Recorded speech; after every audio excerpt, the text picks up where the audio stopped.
Алчыбай Туралиев атындагы орто мектеби 23 апрель бүткүл дүйнөлүк китеп күнүнө карата тарбиялык саат.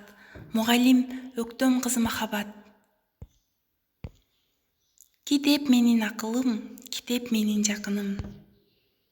Саламатсыңар балдар.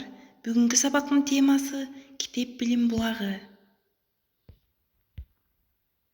Сабактын максаты китеп өтө пайдалуу экендигин жана китепке этияттык менен мамиле жасоого, өзгөчө китепти сүйүүгө үйрөнөсүңөр. Китеп эң пайдалуу буюм экендигин билесиңер. Китепти окуганыңарда аң сезимиңер, ой жүгүртүүңөр, сөз байлыгыңар өсөт. Китептериңерди тыштап жакшы тутууга, аяр мамиле жасап окуганга тарбияланасыңар. Китепти балдар биз кайдан алабыз? Биз китепти китепканалардан, китеп дүкөндөрүнөн алабыз. Китеп эмнеден жасалат деген сурооңорго, анда мен силерди китептин пайда болуу тарыхы менен тасма аркылуу тааныштырып кетейин.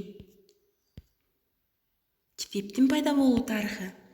Китеп бул маалыматты сактоонун, муундан муунга өндүрүмдүү өткөрүп берүүнүн бир формасы. Илим, билим, көркөм маданият чыгармаларды жайылтуунун, сактоонун маанилүү каражаты. Алгач китепти Вавилон, ассириялыктар ылайдан жасашкан. Алар жумшак ылай тактайчага уштуу таякча менен өзгөчө белгилерди чийип жазышкан. Андан кийин тактайчаны кургатып, отко бышырышкан. Мындай ылай тактайчалардан китептер түзүлгөн. Ал эми Кытайда алгачкы китептер бекем жипке кабатталып өткөрүлгөн жука бамбук тактайчаларынан жасалган. Кийинчерээк кытайлар кыл калемди тушка малып, жибеге жазышкан. Китеп даярдоо биздин заманга чейин 7-кылымда Египеттен Грекияга, андан Римге өткөн. 13-кылымдан Европадан негизги жазуу материалы катары кагаз колдонулуп, 15-кылымдан китеп басылып чыга баштаган. Ал эми орустун байыркы кол жазма китеби 11-кылымдарга таандык балдар. Анда эмесе балдар, китеп окуунун эрежелери менен таанышып кетели. Китеп окуунун эрежелери. Биринчиси. Китеп окуганыңарда көздөн китепти 30-40 см алыстыкта кармагыла. Экинчиси, отургучка отуруп алып окугула. Үчүнчүсү, чарчап турганыңарда окубай эле койгонуңар оң.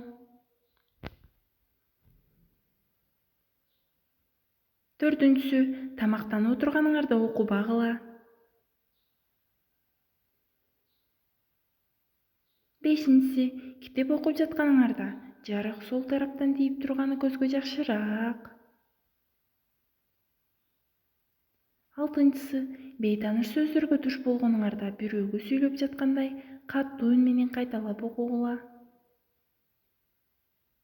Жетинчиси, бат окуганда түшүнүү кыйын болсо, анда жай окугула.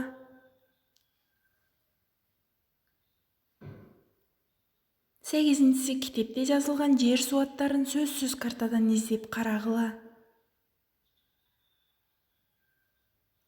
Тогузунчусу, күндөлүгүңөргө окуган китептериңерди аттарын жазуу менен бирге автордун аттарын кошо жазгыла. 10-чусу, китепти барагын бүктөбөгүлө. 23 апрель эл аралык китеп күнүңөр куттуу болсун. Балдар, эми сабакты бышыктоо максатында китеп окуунун 10 пайдасы менен таанышып кетели. Китеп окуунун эң алгачкы биринчи пайдасы мээнин 2,5 шарыда бирдей иштеп баштайт. Экинчиси, сөз байлыгыңар өсөт. Үчүнчүсү, креативдүү болууга жардам берет. Төртүнчүсү, ораторлукка үйрөтөт. Бешинчиси, өзүңөргө болгон ишенимиңер артат. Алтынчысы, китептен көптү көрө аласыңар. Жетинчиси, акылыңарды туура колдонгонго жакшы жардамчы. Сегизинчиси, улгайган кезде унутчаактын алдын алат. 9-су депрессия болуудан сактайт. 10-су жан дүйнөңөрдү байытат балдар.